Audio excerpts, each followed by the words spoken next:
ئایا شەڕ لە نێوان ئیسرائیل و تورکیادا ڕوودەدات؟ ئایا سووریا پێدەنێتە قۆناغێکی دیکەی ناسەقام گیریەوە؟ پێشەکیەک لە پانتایی مێژووی دوور و نزیکی ڕۆژهەڵاتی ناوینجا لە دێرینەوە تاوەکو ئێستا شام بەردەوام گۆڕەپانێک بووە بۆ پێکدادان و شەڕی نێوان ئاین، دەسەڵات و لایەنەکان. لە ئێستادا ئیتر هەمووان ئاگاداری دۆخی ناوخۆی سووریای نوێین. ئەوەش باش دەزانین ئیسرائیل لە لایەکەوە هەوڵ دەدات بە داگیرکاری لە سووریا خاکی زیاتر بۆ خۆی دەستەبەر بکات و لە لایەکی دیکەشەوە تورکیا هەبوو هەوڵی ئەوەیە کە پێگە و دەستڕۆیشتووی خۆی لە سووریا پەرە پێ بدات. دیارە ناوەڕۆکی هەوڵەکانی هەردوو وڵاتی ئیسرائیل و تورکیا دەیان ئامانجی گرنگ، خەون، سیاست و مەبەستی جۆرە و جۆری تێدایە. بەڵام ئەوەی گرنگە و دەکرێت هەڵوەستەی لەسەر بکەین ئەمەیە: ئایا سووریا دەبێتە گۆڕەپانی پێکدادانی تورکیا و ئیسرائیل؟ زیادبوونی دەستڕۆیشتووی تورکیا لە سووریا کە ململانەی بەرژەوەندیەکانی نێوانە وڵاتە و ئیسرائیلی تونتر کردوتەوە چ ئاکامێکی لێ دەکەوێتەوە؟ زیادبوونی باڵادەستی تورکیا لە سووریا لەلایەکەوە بۆتە هۆی پەرەسەندنی ململانەی بەرژەوەندیەکانی نێوان ئەنقەرە و ئیسرائیل و لەلایەکی دیکەشەوە پاڵپشتی ئەنقەرە بۆ گروپانەی کە سەرهەڵدانیان بۆ دەسەڵات دەتوانێت زیانی بۆ ئیسرائیل هەبێت گرژیەکانی زیاتر کردووە. ماوەی ساڵانێکە سووریا بۆ تا شوێنی کێبڕکەی ناوچەیی لە نێوان وڵاتانی جیاجیاتە. دوای بوونی سەربازی ئێران و رووسیا لە وڵاتە، ئێستا لەگەڵ ڕووخانی دەسەڵاتی پێشووی دیمەشق تورکیا باڵادەستی لە وڵاتەدا بەدەستێناوە. بەڵام هەر ئەم گۆڕانکاریانە بۆتە هۆی سەرهەڵدانی ڕەهەندێکی نوێی گرژی لە سووریادا.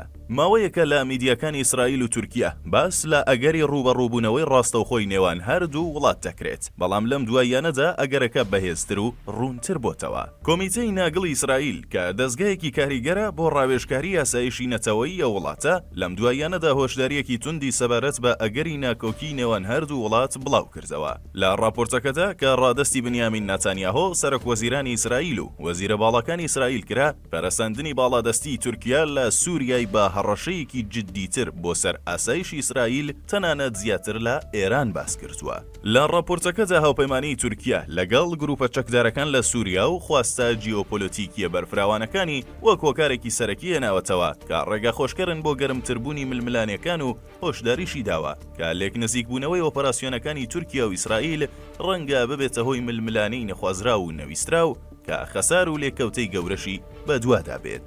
لیژنەی ناگەڵ پێشنیاری زیادکردنی بودجەی بەرگری ئیسرائیلی کردووە بۆ ئەوەی ئامادەکاری بۆ ئەم هۆشداریە جددیە بکات. پرسێک کە نەتانیاهۆش لەگەڵی هاوڕایە و بەرپرسانی ئەنقەرەش لە ئێستادا لە بەرامبەریدا بێدەنگیان هەڵبژاردووە. ئەولەویەتەکانی تورکیا بۆ دابینکردنی ئاسایش و داڕشتنی استراتیژی. بە بڕوای زۆرێک لە شرۆڤەکارانی نزیک لە سیاسەتی ناوخۆیی تورکیا بە تایبەت ئەو شرۆڤەکارانەی پەیوەندی باشیان لەگەڵ پارتی داد و گەشەپێدان هەیە، بۆ تورکیا بەشداریکردن لە بنیاتنانی دیسیپلینێکی سیاسی نوێ لە سووریا هەم دەرفەتێکە و هەمیش پێویستیەکی استراتیژیە. بەشێک لەم پێویستیە لە نیگەرانی دەسەڵاتدارانی ئەو وڵاتە لە ئەگەری هێرشی ئیسرائیل بۆ سەر تورکیا سەرچاوە دەکرێت. باوە بیر خۆمانی بێنینەوە دوا بەدوای هێرشی حەماس بۆ سەر ئیسرائیل، ڕەجەب تەیب ئەردۆغان سەرۆککۆماری تورکیا و هاکان فیدان وەزیری دەرەوەی وڵاتە چ ڕێکار و سیاسەتێکیان بەرامبەر ئیسرائیل گرتەبەر. ئەردۆغان و هاکان فیدان چەندین جار نیگەرانی خۆیان لە ئەگەری لەشکرکێشی ئیسرائیل بۆ سەر وڵاتە دەربڕی. ئەردۆغان لە وتارێکی ئەگریندا ئیسرائیلی بە فراوانخوازی تۆمەتبار کرد و وتی نەتانیاهۆ خەونیەوە دەبینێت ئەنادۆڵ بخاتە نێو پلانەکانیەوە، بەڵام ئیسرائیل درەنگیان زوو دەوەستێت. ئەمە لای بەشێک لە خاوەنڕایان بە ترسی گەورەی ئەردۆغان لە نەخشە تازەکەی ئیسرائیل بۆ ڕۆژهەڵاتی ناوەڕاستیش هاتە ئەژمار. بەڵام لە ڕاستیدا و بە پێچەوانەی ئەم قسانە ئەوە ئەنقەرە بوو کە بە دوواداچوونی بۆ بەرژەوەندیەکانی خۆی لە سووریادا دەکرد. تورکیا پاڵپشتێکی بەرچاوی لە هەیئەتی تەحریر شام کرد بۆت بەدەستەوە گرتنی دەسەڵات لە سووریا. بەڵام بەرپرسان و میدیاکانی وڵاتە ڕۆڵی تورکیا لە سووریا بەو شێوەیە لێک دەدەنەوە کە لە سێ ئامانجی سەرەکیەوە سەرچاوەی گرتووە. یەکەم، ئەنقەرە هەوڵی سەقامگیرکردنی سنوورەکانی باشووری خۆی و بەڕێوەبردننی گەڕانەوەی ئاوارەکانی سووریا دەدات. دوام، تورکیا گروپە چەکدارە کوردیەکان کە لە باکووری سووریا چالاکی دەکەن، بە تایبەت هەسەدا بە هەڕەشەی وجودی بە واتای مان و نەمانی خۆی دەزانێت. سێەم، ئەنقەرە هەوڵی کەمکردنەوەی ناڕەزایەتی ناوخۆیی دەدات کە لە دۆخی ئابووری وڵاتەکەیەوە سەرچاوە دەگرێت. ئەمەش بەهۆی ڕاوەستانی پەیوەندی بازرگانی لەگەڵ ئیسرائیل خراپتر بووە. پێویستە لەم بارەیەوە و با لە بەرچاوگرتنی ئەم دۆخە بگوت وترێت زیادبوونی دەستڕۆیشتووی تورکیا لە سووریا بۆتە هۆی پەرەسەندنی ململانەی بەرژەوەندیەکانی نێوان ئەو وڵاتە و ئیسرائیل. پاڵپشتی ئەنقەرە بۆ گروپانەی کە سەرهەڵدانیان بۆ دەسەڵات دەتوانێت زیانی بۆ ئیسرائیل هەبێت گرژیەکانی زیاتر کردووە. لە هەمان کاتدا ئەردۆغان بەرنامەی سەربازی و بەرگری تورکیای فراوانتر کردووە و بەرەپێدانی بەرنامەی موشکی خێراتر کردووە. جۆرێک لە نوێترین موشکەکانی کە مەودای هەڵدان و پێکانی ئامانجەکەی زیاتر لە 2000 کیلۆمەتر دەبێت. هەرخودی ئەردۆغانیش دواتر دانی بەوەدانا کە ئەم بەرنامانە بۆ بەهێزکردنی توانای بەرگری تورکیا پێویستن. ئیسرائیل لە بەردەم هەڕەشەکان و چۆنیەتی وەڵامدانەوەیان.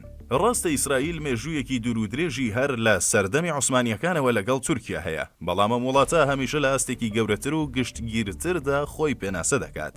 بۆ نمونە لە ئاستی ناوچەیدا هەمیشە خۆی بە ئانتی ئیکۆتێرۆریزم ناو دەبات.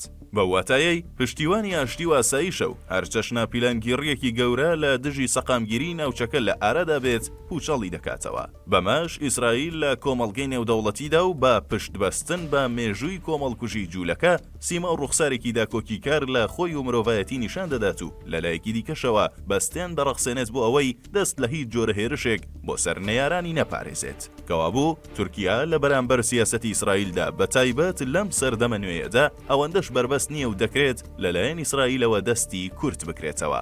ڕاستیەکە ئەوەیە پەرەسەندنی نەفوز و پێگەی تورکیا لە سووریا هەڕەشەیەکی ڕاستەوخۆیە بۆ لێکدانەوە و بەرنامە ئەمنیەکانی ئیسرائیل. هەر هەمان لیژنەی ناگەڵ پاڵپشتی تورکیای لە گروپە چەکدارەکان بە هۆکاری سەرەکی ناسەقامگیری ناوبردووە و پێی وایە کە ئەمە پێچەوانەی بەرژەوەندیەکانی ئیسرائیلە لە ناوچەکەدا. دیارە پێشتر ئیسرائیل پاڵپشتی تورکیای بۆ حەماس وەک فاکتەرێک بۆ بەردەوامبوونی ناسەقامگیری لە گۆڕەپانەکەدا هێنایەوە. ئێستا بە تێڕوانینی ئیسرائیل کەسانێک کە هەڵگری هەمان ئایدۆلۆژیای حەماسن لە سووریا هاتوونەتە سەر دەسەڵات. ئیسرائیل پێی وایە کە ئەم ئایدۆلۆژیا هاوبەشە دەتوانێت ببێتە هۆی هەڕەشەیەکی چەند لایەنەی هاوبەشی دیکە بۆ سەرویست و ئامانجەکانی. ئەمەش یەکێک بوو لەو هۆکارانەی کە سوپایە وڵاتە لە ماوەی مانگی ڕابردوودا ژێرخانی سووریا و کارگەکانی چەکی سووریای کردە ئامانج و لە ناوی برتن. لەلایەکی دیکەوە ئیسرائیل ڕێکارێکی نوێی گرتوۆتە بەر کە پێی وایە بە قوڵکردنەوەی پەیوەندیەکانی لەگەڵ هێزە چەکدارەکانی کورد لە سووریا بە تایبەت هەسەدا دەتوانێت باڵانسی هێز و دەستڕۆیشتووی تورکیا لە سووریا بگەیەنێتە کەمترین ئاستی خۆی. هەرچەندە ڕاگەیاندنی پەرەپێجان بە بەرنامەی موشکی لەلایەن ئەردۆغانەوە نیگەرانیەکانی ئیسرائیلی زیاتر کردووە. نیگەرانیەکانی بەرپرسانی ئیسرائیل سەبارەت بە خواستەکانی تورکیا بابەتێکە کە پێشتر ئیسرائیل کاتس وەزیری بەرگری ئیسرائیل خەونەکانی ئێستای ئەردۆغانی بە ویستەکانی سەدام حوسێن بەراورد کردبوو. ڕاشکاوانە بڵین چەندی و چۆنی پلان و بەرنامەزانان لە ژوورە فکری و لەسەر مێزەکاندا ئەو کاتە خۆیان دەردەخەن کە لە بەرەکانی شەڕدا سەرکەوتن مسۆگەر دەکەن. لە ئێستادا سەرنجی ئیسرائیل لەسەر کۆنتڕۆڵکردنی میلیشیەکانی ڕژێمی ئێرانە لە ناوچەکەدا، بەڵام پەرەسەندنی شوێنپێی تورکیا لە سووریا ئەمەرکەی ئیسرائیلی قورستر و ئاڵۆستر کردووە. سووریا وەک مەیدانی یەکلاکەرەوەی ویستەکان. تورکیا و ئیسرائیل کە هەر یەکەیان ئامانجی استراتیژی جیاوازیان هەیە هەوڵدەدانیان پێگەی خۆیان لە سووریا بچەسپێنن یان چارەسەرێک بۆ دۆخە نوێیەکە بدۆزنەوە. بەڵام گفتوگۆ وتوێژ دادی ئەم کێشەیە نادات و هیچ ئاوێک بۆ ئیسرائیل و تورکیا گەرم ناکات، چونکە تورکیا بە ئامادەبوونی بەرفراوانی سەربازی لە باکووری سووریا و هەوڵە دیپلۆماسیەکانی لەگەڵ ئیدارەی نوێی وڵاتە هەوڵ دەدات دەستکەوتە ئەگەریەکانی خۆی مسۆگەر بکات و پێگە ناوچەیەکەشی بەهێزتر بکات. لەلایەکی دیکەوە ئیسرائیل نیگەرانە لە چالاکی گروپە ئیسلامیە جیهادیەکان لە نزیک سنوورەکانی و هاوکات لە باکووری ڕۆژهەڵاتی سووریاش بە هاوکاری هێزە کوردیەکان هەوڵی بەدەستهێنانی دەسەڵات دەدات. دۆخەکە لە دمەشق جیاوازترە و پێ ناچێت سیاسەتمەدارە نوێیەکان شەڕێکی دیکەیان بوێت. ئەحمەد شارع سەرکردەی نوێی سووریا لە یەکێک لە وتوێژەکانیدا لەگەڵ ئەلعەرەبیە ڕاشکاوانە باسی لەوە کرد کەوتنی ئەسەد وای کردووە کە ئیسرائیل و تورکیا لە سووریا ڕوبەڕووی یەکتر ببنەوە، بەڵام ڕاستیەکە ئەوەیە کە لە ئێستادا چەقۆی ئیسرائیل لەسەر گردنی تورکیا زیاتر لە هەموو کاتێک تیشترە. ئایا ململانەی نێوان تورکیا و ئیسرائیل حتمیە؟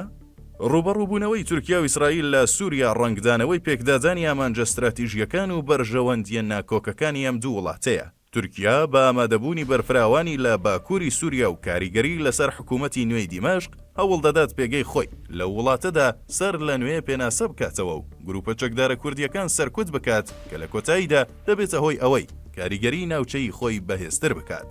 لە بەرامبەردا ئیسرائیل تا دێت لەگەڵ استراتیژیەکەی تورکیا زیاتر دەکەوێتە ناکۆکیەوە و تیشک دەخاتە سەر کۆنتڕۆڵکردنی کاریگەری گروپە ئیسلامیەکان و پاراستنی سنوورەکانی باکووری وڵاتەکەی. نیگەرانی تەلەڤیڤ لە تەشەنەسەندنی بزوتنەوەی ئیسلامیەکان بە تایبەتی ئایدۆلۆژیای حکوومەتی سووریای نوێ کە لێکچوونی لەگەڵ تورکیا و حەماس هەیە گرژیەکانی نێوان هەردوو وڵاتی تونتر کردوێتەوە. هەرچۆنێک بێت ئێستا کوردیش لەم دۆخە نوێیەدا قسەی پێیە بۆوتن چونکە ناوچەکانی ژێردەسەڵاتی کورد لە سووریا بوونەتە جێگای کێبڕکێی نێوان هەردوو وڵات. تورکیا ئەو ناوچانە بە مەترسی بۆ سەراسایشی خۆی دەزانێت و هەوڵی لاوازکردنی هێزە کوردیەکان دەدات. پێدەچێت لە ماوەیەکی نزیکدا ئۆپەراسیۆنێکی گەورەتریش بۆ سەریان دەست پێ بکات.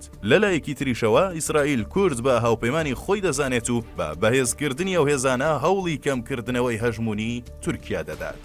کەوایە لە ڕاستی بەدەر نییە گەر بڵین ئیسرائیل بە هیچ شێوەیەک ئامادەنیە دەست لە ویستەکانی خۆی هەڵبگرێت و تورکیاش کە بە قوڵی چۆتە ناو دۆخی نوێی سووریاوە ئەگەر زل هێزە جیهانیەکە واتە ئەمریکا دەستێوەردانێک لە کاروبارەکاندا نەکات ئەگەری پێکدادانی تورکیا و ئیسرائیل لە سووریا بەم زوانە دەبێتە ڕۆژەوی ڕووداوەکان.